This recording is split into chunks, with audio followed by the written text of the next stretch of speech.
Criminales en primera persona.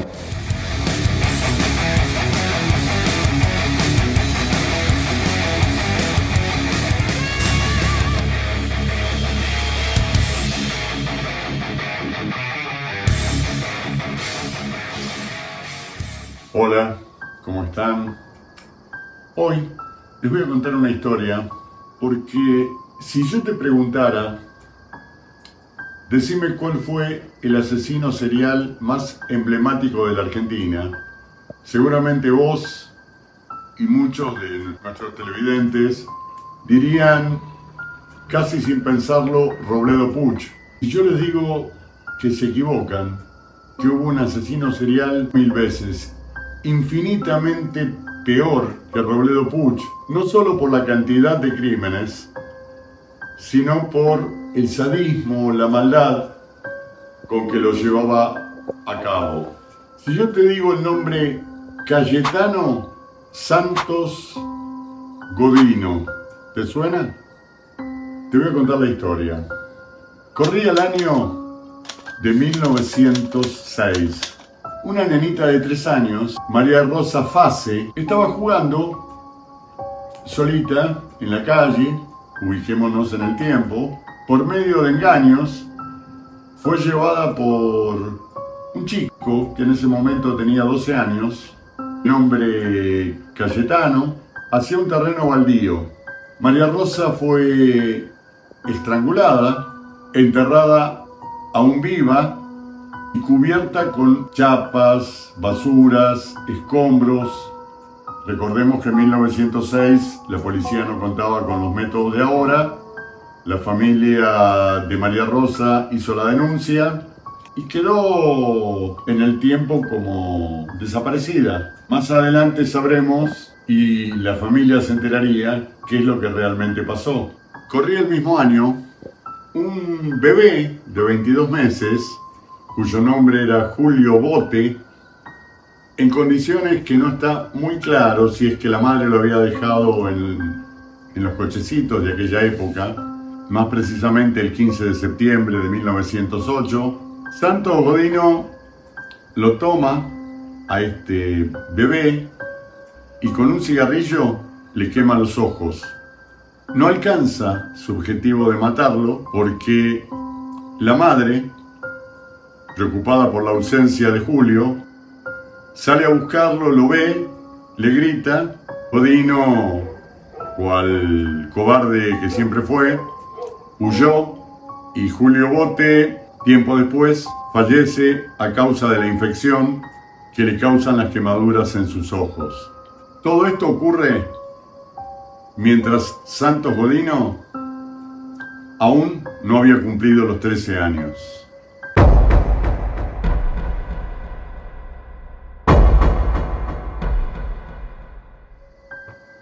En 1908, Severino González contaba solamente con 2 añitos de vida, pero antes de que conociera a este personaje del cual estamos narrando su vida y sus crímenes fundamentalmente, se dedicó a matar y torturar animales tales como gatos, perros, pero sobre todo cachorritos, animales indefensos, al igual que lo hizo con sus víctimas, todos niños pequeños, indefensos, y tenía una particular fijación con los ojos de sus víctimas.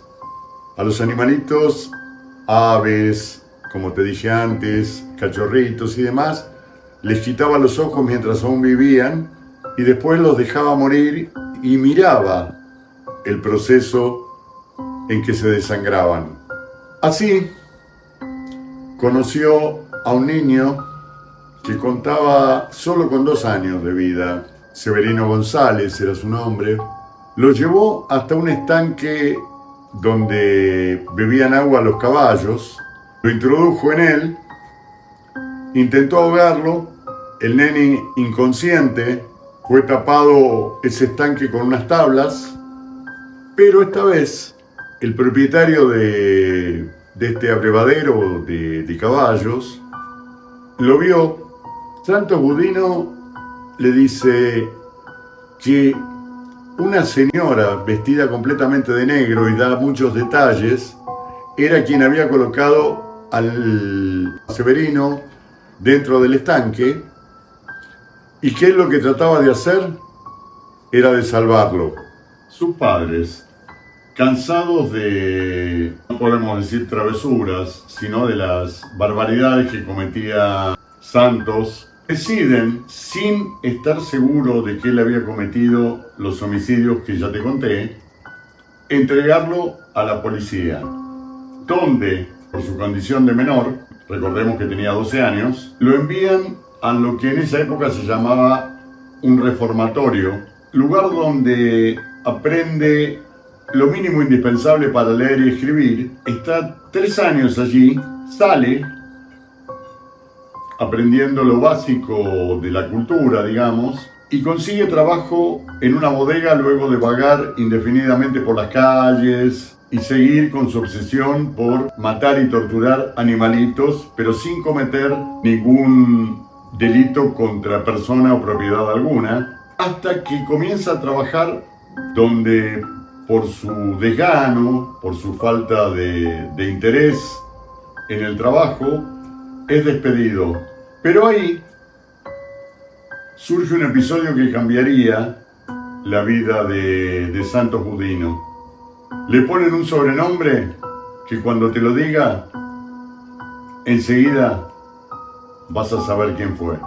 Cuando los despiden de esa bodega, él, en represalia, la incendia. Esta bodega quedaba en la calle Corrientes, que por supuesto la calle Corrientes no es lo que es hoy en día. Cuando llega la policía, le dicen que era obvio que él había sido el responsable, y él se excusa diciendo: es que me gusta ver trabajar a los bomberos. Ya aquí vemos ningún tipo de respeto por la autoridad. Uno de los policías le dijo: dale, petizo orejudo, entra a lo que en esa época era el móvil policial. La gente que estaba rodeando escucha, y a partir de allí ya había sido bautizado por sus compañeros. Queda el sobrenombre con el cual él pasaría a la historia criminalística argentina como el primer y más perverso asesino serial. Estamos hablando de Santos Budino, más conocido como el petizo orejudo. Bueno, presta atención a estos nombres. Reina Bonita, de 5 añitos, Arturo, de 13 años, fueron sus dos siguientes víctimas. A Reina Bonita la mató de una manera muy singular, le prendió fuego a la ropa, obviamente esa niña murió quemada, y él se sentó a observar cómo se retorcía de dolor. Sin ahondar en detalle, todos sabemos o nos podemos imaginar qué es lo que pasa con una persona aún viva, prendida a fuego de pies a cabeza, ¿no? Pero Gesualdo Giordano, de 3 años de edad, sería el crimen detonante. Fue llevado, al igual que muchas de sus víctimas anteriores, por medio de la fuerza. Recordemos su condición de un niño que no era ni fuerte ni físicamente ni cerebralmente, hasta un terreno baldío, como era costumbre, golpeado con una tabla hasta dejarlo prácticamente inconsciente, y estando aún vivo, tomó un clavo de 4 pulgadas. Estamos hablando de que una pulgada son aproximadamente 2,5 centímetros, o exactamente 2,5 centímetros. Estamos hablando de un clavo de 10 centímetros, y se lo enterró justo aquí, en la sien. Más allá del sadismo y la perversión de este crimen, te digo por qué es tan importante. Cuando la policía encuentra el cadáver, él se arrima junto a todos los curiosos y pide ver el cadáver, y llorando dijo: era mi amigo, yo lo quería, ¿quién lo habrá matado? Lo abraza. Cuando lo abraza le toca la cara y dice: ah, menos mal que le sacaron el clavo. Uno de los policías le pregunta, ¿y vos cómo sabes que tenía un clavo ahí? Tanto Godino, el petizo orejudo, no sabe qué responder.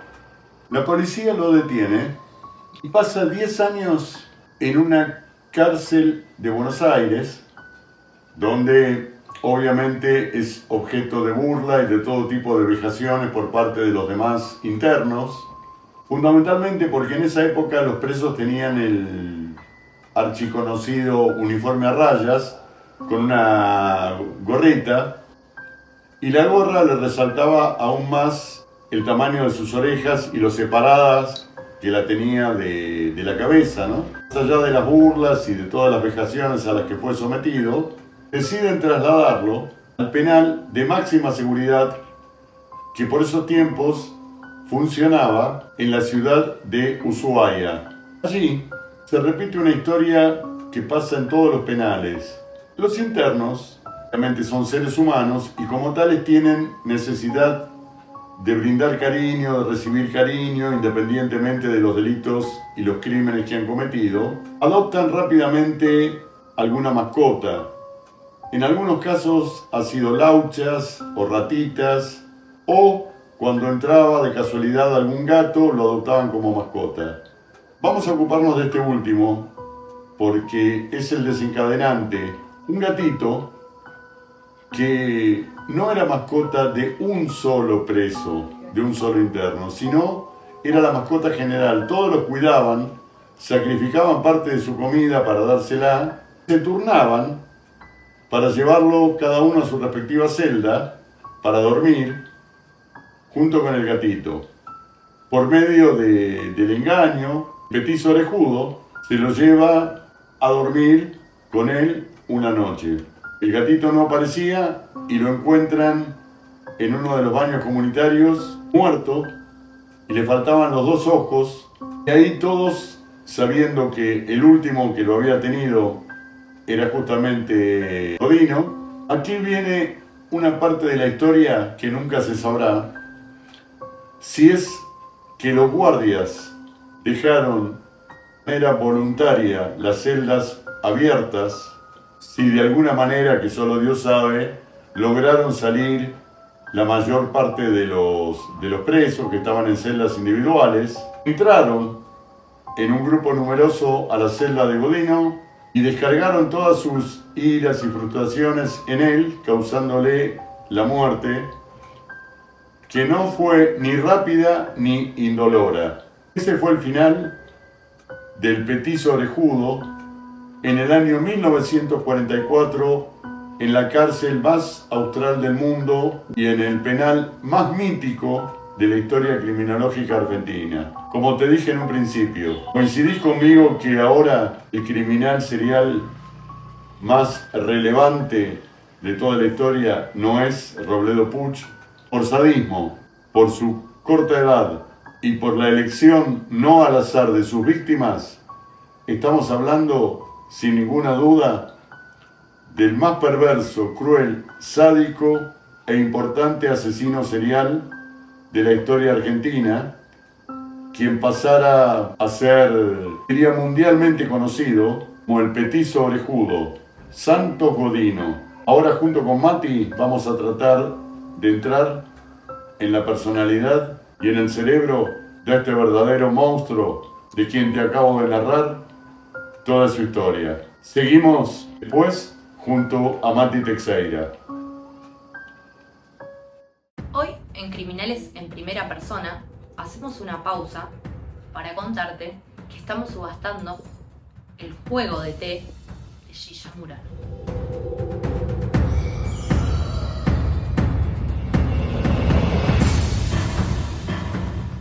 Con esta taza que tengo hoy en mis manos, Gilla Murano asesinó a su primera víctima, Nilda Gamba.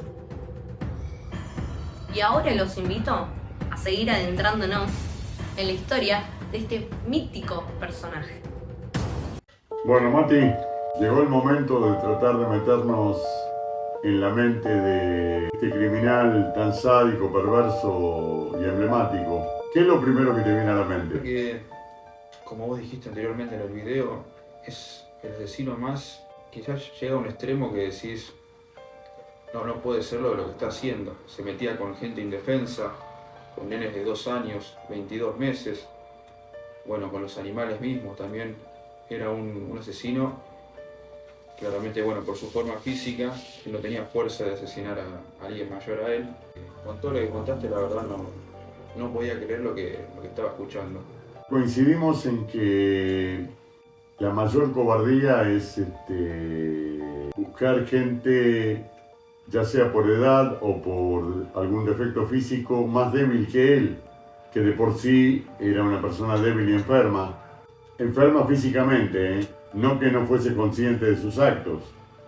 Que creo que eso es lo que lo hace, o lo ubica, mejor dicho, en la categoría de monstruo, ¿no? A mí, bueno, a él le gustaba mucho jugar con el fuego. He leído que no solamente incendió ese lugar, sino que le gustaba enseñar a la gente. A la nenita pobre le quemó la ropa y a los días murió. También en otros lugares, él mismo decía que le gustaba ver a los bomberos trabajar y ver cómo caen en el fuego. Hay un famoso dicho que reza que el asesino siempre vuelve al lugar del crimen, ¿no? Es como que quería ver su obra. A ver si coincidís conmigo en esto. Yo lo veo como que sus crímenes eran su obra y él quería ver, cual si fuese un artista, qué resultado provocaba su obra en la gente, cuál era la reacción. Y él necesitaba estar cerca, ¿no?, de la escena del crimen, sobre todo cuando venía la parte de investigación. Suele pasar, es verdad, con otros asesinos también, lo mismo. Siempre vuelven al lugar del crimen para ver la reacción de la gente, o incluso, bueno, los mejores asesinos, entre comillas, son los que hoy en día no los conocemos. Lo hacen por una cuestión de ego, creo yo. Por ser reconocido, por ser yo hice esto más que vos. Suele pasar con otros asesinos igualmente. Sí, sobrepasar el límite de lo establecido, de lo moral, de lo humano, si querés usar el término, y decir yo soy capaz de hacer esto y vos no. Esa sería la premisa, digamos. Eso es lo que voy. Hasta se comparan con otros asesinos. Es así, yo maté más, yo hice esto, y hasta ahí hay como una especie de competencia. Quieren llegar a ser más que otros asesinos, que estamos hablando de asesinar y matar a alguien. En los asesinos actuales te diría que sí, sobre todo ahora que entró la modalidad del sicario a la Argentina, pero en esa época yo no sé si competía con otros asesinos, sino yo creo que competía con el mundo, que vos fijate ya el sobrenombre que tenía era ofensivo, el petizo orejudo, un hombre en esa época, un chico que físicamente provocaba la burla de la gente, ¿no?, por el tamaño de sus orejas. Vos fijate que los crímenes eran planeados, no eran de repente se cruzaba con alguien y lo mataba. Él siempre lo que hacía era encontrar a las víctimas, claramente de una edad muy pequeña, y los atraía diciéndole que los lleva al kiosco, al almacén, comprándole caramelos. Ah, mira, eso no lo desconocía. Claro, él le decía, vení, vamos a un caramelo. Claramente la víctima, a tener 2 o 3 años, compraba los caramelos y después, bueno, lo que pasaba es que lo llevaba a un terreno baldío y ahí cometías los crímenes. Me ocurre ahora con una sed de venganza contra la humanidad en general, sino contra el prójimo. Estamos hablando de resentimiento, de odio hacia la sociedad, pero fundamentalmente, creo yo, sin ser un experto en psicología ni mucho menos, que como él era más débil que el común denominador de sus pares, buscaba víctimas aún más débiles que él. Se ensañaba. Yo creo que había otro factor que lo impulsó, a ver si coincidimos, que es la envidia de que sus víctimas tenían una familia que los amaba, que los protegía, que los cuidaba, y aparte que eran físicamente sanos, que no tenían un defecto visible como el tamaño de sus orejas. Él quería destruirlos, y en un acto de máxima cobardía ¿no? Elegía gente más débil que él, ¿no? Por ahí veía a un chico con una familia por ahí presente, con cosas que por ahí no tuvo de chico. Recordemos que bueno, la familia de él vino desde Italia y ahí bueno, se formó todo acá. Era una familia muy precaria, digamos. Como vos decís, por envidia, fue lo que también llevó a eso. Decir, ¿por qué este nene tiene lo que yo no tengo? Y por ahí cometía todos los asesinatos de esa manera, ¿no? Yo creo que el Petiso Orejudo está arriba con el tema de la criminología. Sí, sería, si hubiese un ranking de criminales, por lo menos de nuestro país, él lo encabezaría. Pero vos fíjate que tiene algo en común con Robledo Puch, que es la cobardía. Robledo Puch a sus víctimas las mató mientras dormían y en el juicio se jactó diciendo, cuando el juez le preguntó esto mismo que acabo de decir, él dijo, ¿y qué quiere? ¿Que los despierte para matarlos? Y vos fíjate que no hay registro de que el Petiso Orejudo haya sufrido apremios para confesar, sino que confesó crímenes que hasta ese momento no se sabían. Como el primer crimen que cometió, Exacto, que le habían dado por desaparecida. desapareció el cuerpo y él mismo dijo, no, mira, fui yo. Y ahí fue cuando recién pudieron encontrar el cadáver y seguir todo el procedimiento, claramente. Yo sabes que creo que esperaba respeto en la cárcel. Todos lo tuvieran como es el más bravo, el más pesado. Y fue todo lo contrario, ¿no? Bueno, claramente perdió la vida a manos de reclusos porque asesinó al único compañero que tenía en ese momento, que era un gato. Como realmente vivió, también terminó así, de esa manera. Hoy conocieron la historia pormenorizada de este emblemático criminal. Si querés llamarle simplista, porque ni Mati ni yo somos expertos en psicopatía criminal. No hace falta, creo yo, Mati, ser muy entendido como para poder juzgar la conducta de este hombre, ¿no? Para el próximo programa tengo preparado algo que vos me vas a decir que es imposible y yo te voy a decir que sí. Solamente te puedo adelantar que va a estar dando testimonio aquí en vivo la madre de una chica, una nena, que fue asesinada 2 veces. ¿Eso crees que es posible? La verdad no. Vas a ver que es posible. Sobre todo, quién fue el que la mató por segunda vez. Bueno, Mati, nos vemos la próxima. Nos vemos la próxima, Tim.